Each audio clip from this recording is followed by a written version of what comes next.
Okay, guys. I hope that wasn't too long of a delay. Um, I'm going to try to see if this one will work. And unlike before, the problem that I had when it didn't actually transfer.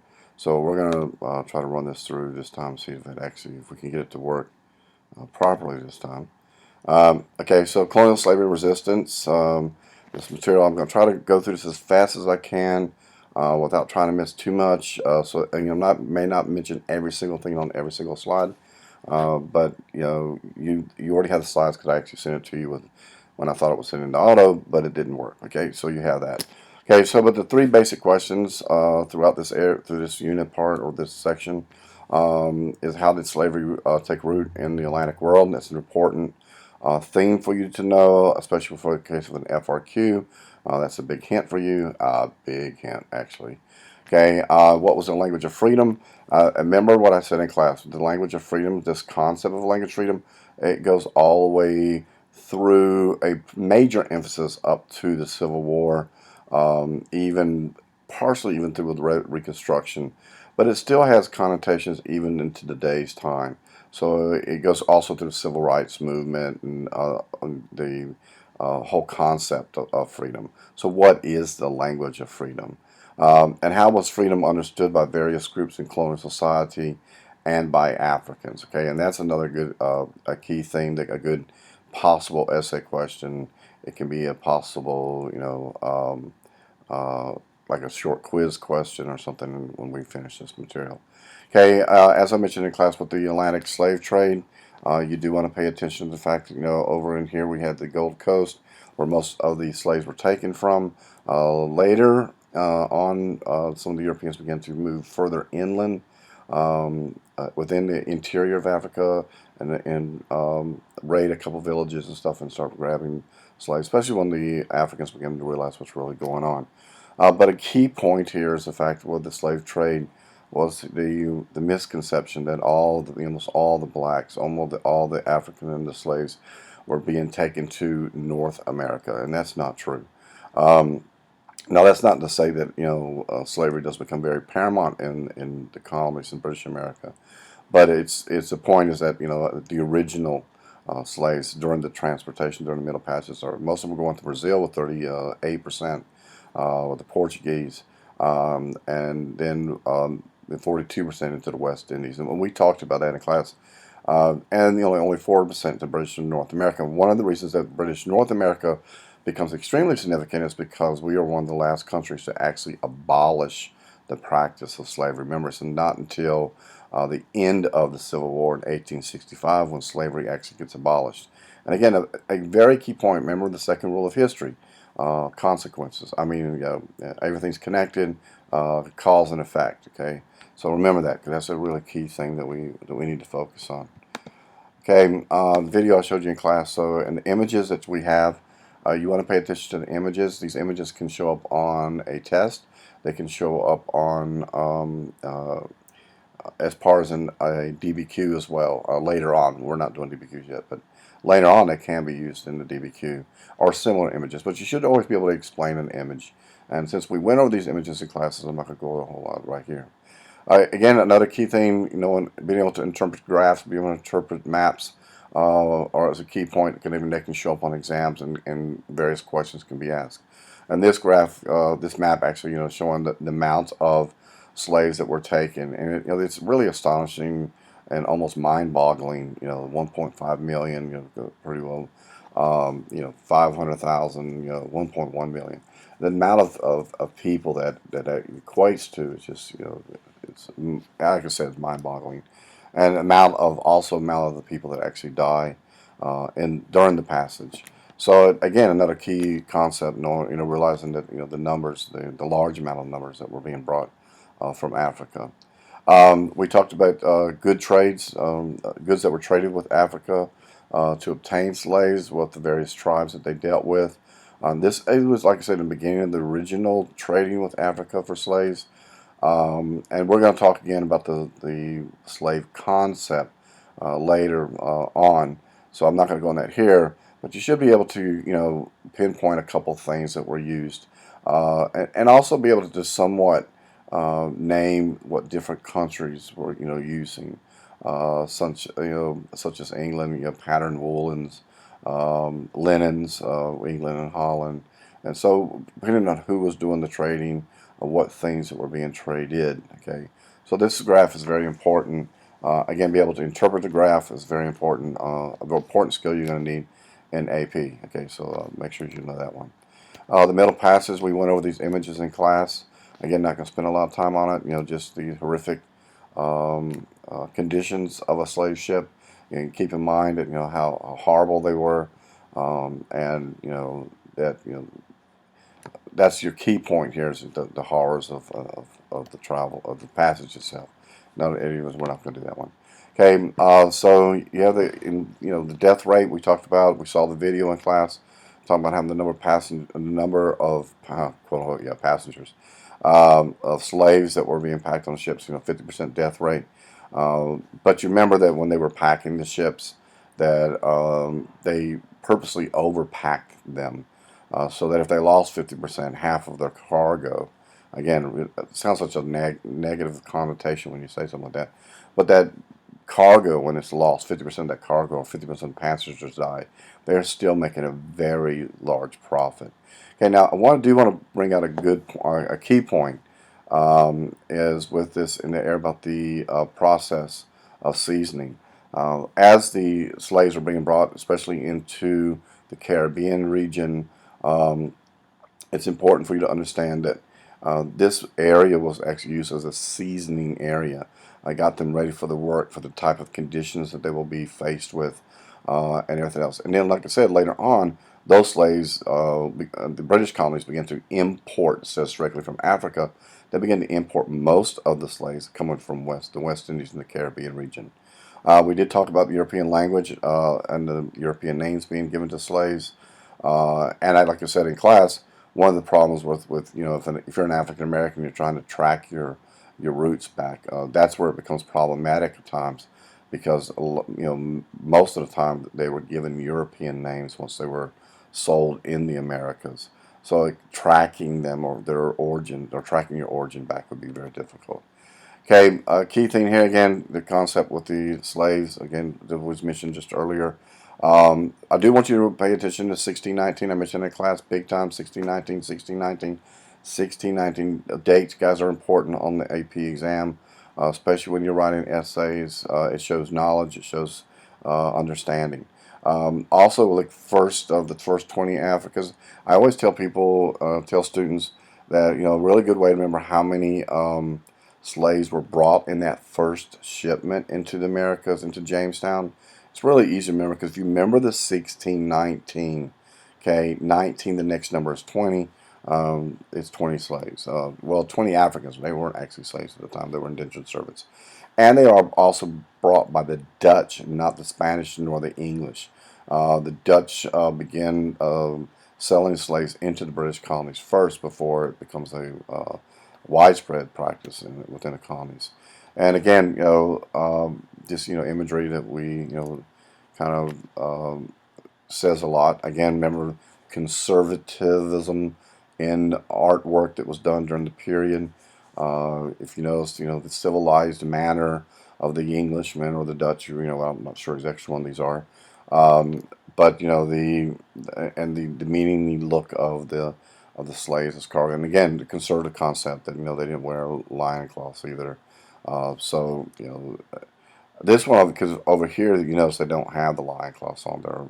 They're nude, but you can't really tell it because of the way the artist drew it. Another key concept, tobacco being Virginia's gold. It's a saving grace. Remember John Roth, we talked about how the cultivation of tobacco becomes Virginia's gold. Unlike what the Spaniards had got the actual gems and everything else. But in the long run, the English actually, as we as long as they were in control in North America, they outlast the Spanish. So to some degree, the agricultural aspect that they get with mercantilism, it becomes the gold. Okay, expansion of tobacco increases the demand for field labor. Another a key concept, you have to understand this. Cotton, as I said in class, later becomes also becomes known as king cotton. So tobacco and cotton also play a major role in this.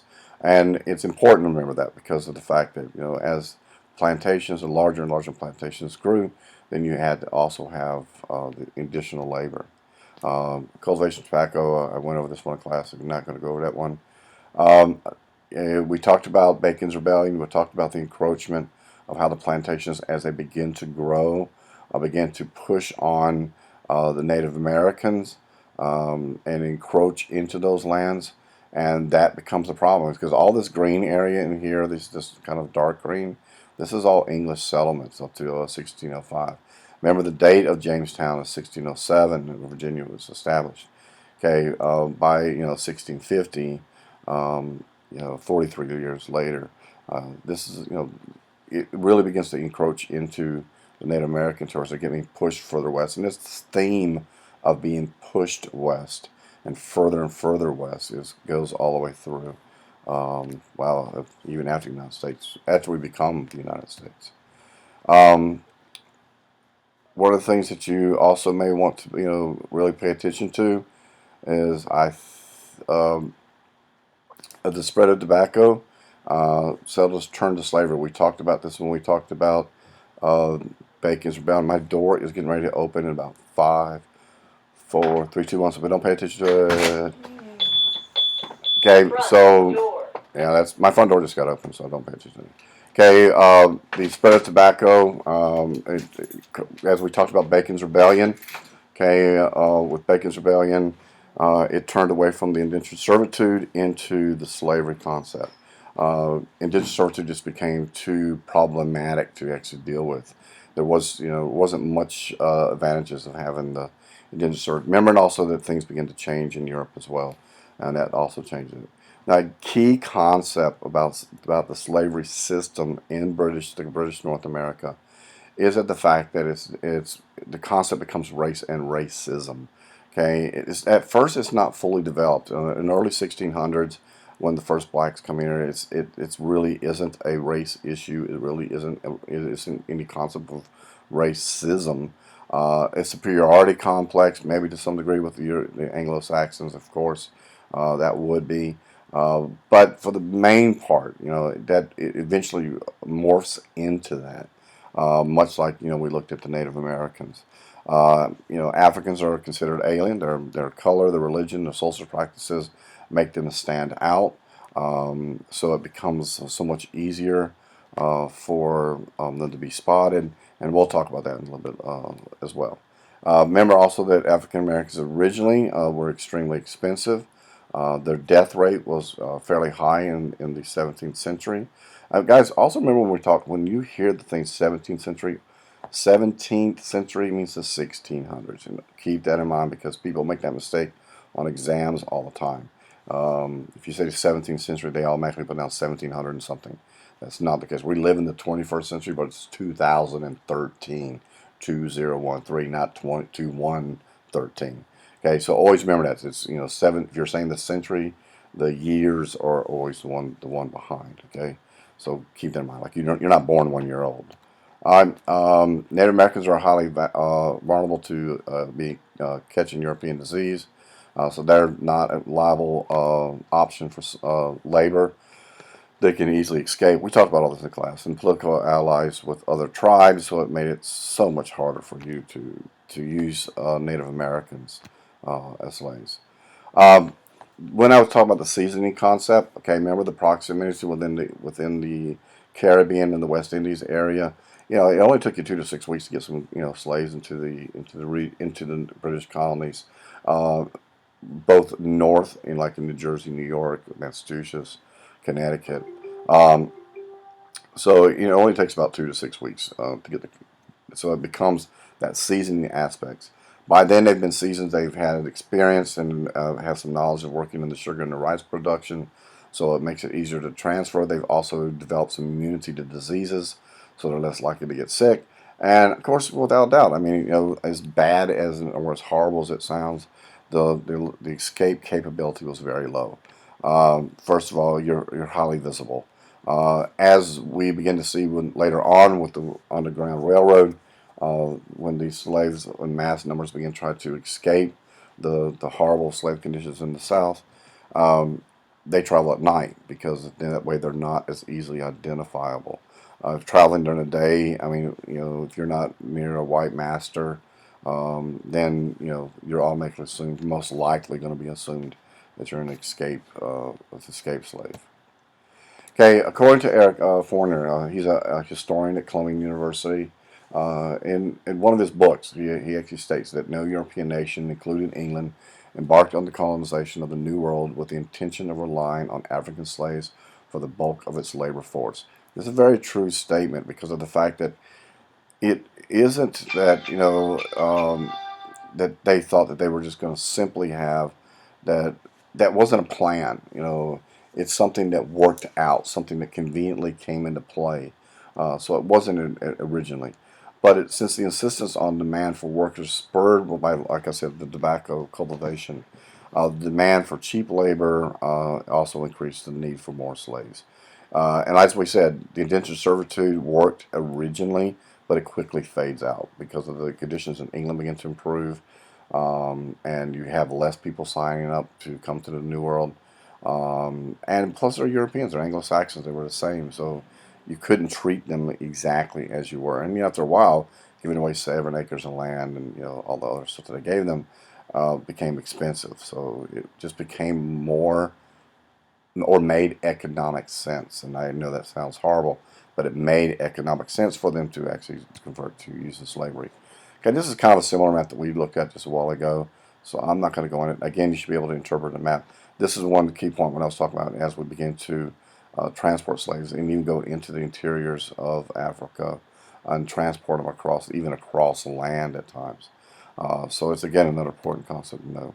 Okay, again, according to Fournier, half of the ships entering and leaving the New York Harbor were engaged in the trade by 1720 in the Caribbean. And imagine the amount of ships that are going into New York Harbor, into Boston Harbor, and into Charleston, which later becomes Charleston. Actually, it's known as Charlestown originally. Um, half of these ships that are coming in are dealing with slaves. So I know that to some degree it might be hard to actually visualize, but there's a lot of ships that are coming into the New World by this time, by the 1720s, early 1700s and on. So half of those ships that are coming in are dealing with bringing in slaves. So that's how important it was. Okay, advertisement, a slave advertisement. Key point. The utmost care has already been taken. And shall we continue to keep them free from the theft of danger or being infected with the smallpox? Smallpox still was a major issue. So what these slave traders would do was to make sure that no one had got on board the ship that had been sick, and they advertised this as a big plus. Hey, no one's been on the boat, no one's been able to contaminate the ship, so you're guaranteed that these people are going to be, as it says at the top, 250 fine, healthy Negroes. I mean, the advertisement, like, this is cargo. This is actually, this is valuable cargo. Okay. Um, again, according to Ford, I'm not going to read that one for you, but you can later on. The concept of the plantation system, where you have a large number of workers under the control of a single owner, under a single slave master, often what later becomes known as the master. You've seen probably those movies where the slaves refer to him as master. There was could be various workers, white workers that were working for the owner, and they were also often referred to as master.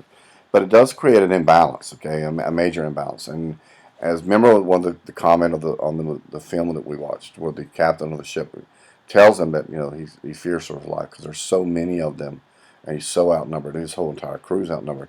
So it's the same. It's the same concept. So you want to, that's a theme that you want to actually emphasize in an FRQ or DBQ. So it created the sharp boundary between slavery and freedom, and after a while, the reality actually became to the slaves that they actually knew that they outnumbered them. I mean, they, even though they were portrayed as being stupid and dumb and illiterate and savages and all the other negative connotations, they actually do. I mean, it's very obvious that they begin to actually realize that they do outnumber them.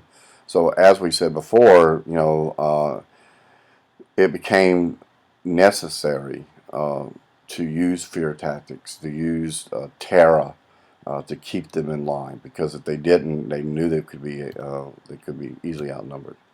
Okay, so another key theme that's actually really good to emphasize in an essay is the fact that Virginia, by the 1700s, more toward the early 1700s, mid 1700s, Virginia actually transfers itself from a society with slaves, meaning that it had a few slaves, to a slave society, and that is a major change. And again, that's when it begin to flip, and it begins to flip into a major race issue, and it begins to flip into a racism. I mean, blatant racism. By 1705, the House of Burgesses even recognized this and starts to enact strict slave codes. Okay, again, another slave advertisement. Negroes consisting of 39 men, 15 boys, 24 women, and 16 girls. Now, you have to understand these billboards that were being put up. The concept of the billboards were being put up. These were like advertisements that you would see today, advertising shoes, advertising pocketbooks, advertising cars. I mean, these were like, when these billboards were being put up, I mean, these were like big advertisements, and people, would gather for the slave trades. Okay, as the number of slaves increase, the white colonists react. They'll put down any even perceived racial threat, even if they thought there was going to be any type of racial threat. Slavery transforms from economic to economic and a racial institution. You cannot separate the two, especially as we progressed into the slave practice. It's not just pure economics, and you'll hear later on is when you get in, was the United States begins to form, and especially the southern states begin to defend the practice of slavery as far as an economic practice. They kind of like to leave out the racial institution concept, but they're not inseparable. Okay, so slavery actually, as I said, slavery transferred from economic to an economic and a racial institution. By the early 1600s, differences between slave and servant were unclear. You had the indentured servant. You had some that were being transferred into slavery. So it's kind of a mixture of the two, because you did have African Americans that were actually indentured servants. So it became really unclear. But by the 1680s, black slaves outnumber white indentured servants, almost 100 to 1, probably even greater than that. Slave auctions were constant. Again, another conservative type of drawing. You have the family that's being placed off. That did not, I mean, it was not uncommon, but does not mean they were sold as a family. Rarely, matters of fact, were they ever sold as a family, because separating the family kept them, quote unquote, in line. And again, another very conservative type of drawing. Most of the time they were placed so they would be humiliated when they were being sold as well. Beginning in 1602, you have the major slave codes that again, blacks and their children are beginning to be considered property. And 1662, the slave codes actually that are being written in 1662 actually begin to state them as property or chattel for life of white masters. Now, chattel, is the Latin word that we get chattel from. Actually, is the same exact word we get for cattle. So chattel and cattle, it's the exact same thing. Okay, in some colonies it was required, crime to help slaves to read or write. You could actually be put in prison. A white master could also be beaten. I said bitten. Could be beaten for such an atrocity, or fined heavily. Unlike the one we did with the Native Americans to some degree, when we had a great desire to Christianize them, and the Spaniards did as well, and even the British, when they showed up, the desire to Christianize Native Americans and to show them the way and everything else. There was not even a major push to Christianize slaves, even though there were some incidents in which that did take place, or a major push for that to happen. But the fact was that just becoming a Christian, if you, oh yes, I believe in Christ. I believe in God. I believe in all this sort of things. And then also, now I can have my freedom. That wasn't going to happen. Okay, from the start of slavery, blacks ran away and desired freedom. Okay, remember the question about the language of freedom. It's not does not take long before, uh, even being imported away from Africa, they tried to jump from the ships. They realized what was happening. So you have that internal desire to be free. So the argument that's made all the time, or that was made all the time, not current tense, but was made all the time, that they didn't even realize that they were being enslaved, and they were like small illiterate children and all the other things that they did. But they did have, and there's no doubt that the settlers were aware that the slaves also had a desire for freedom. They wanted to get away from the way they were being treated. They wanted to get back home. They wanted to get back with their families, especially when you started splitting the families apart. So there was always that danger. 1660s, Virginia and Maryland explicitly referred to slavery, various laws that they wrote. A law in 1662 in the case of a child who had one free and one enslaved parent, status followed that of the mother. So in 9 times out of 10, the mother was going to be the one that's going to be enslaved. You might have the man the male at some point in time that got there earlier in the stage of the colony that may have been an indentured servant, but the 9 times out of 10, the female was going to be a slave. And the child would automatically, and that's exactly why they stated it as they did. The House of Burgesses in 67 decrees that religious conversion did not release a slave from bondage. So if you had a slave and they became a Christian and became to read the Bible and whatever the case would be, they were not released from freedom, and actually made it illegal for them to release them on those grounds. Um, Slaves did begin to learn English. In a large part, they actually take part in the Great Awakening, and they do become very exposed to white culture, and to a large degree. And there's a lot of history that we'll go into that more as we advance forward.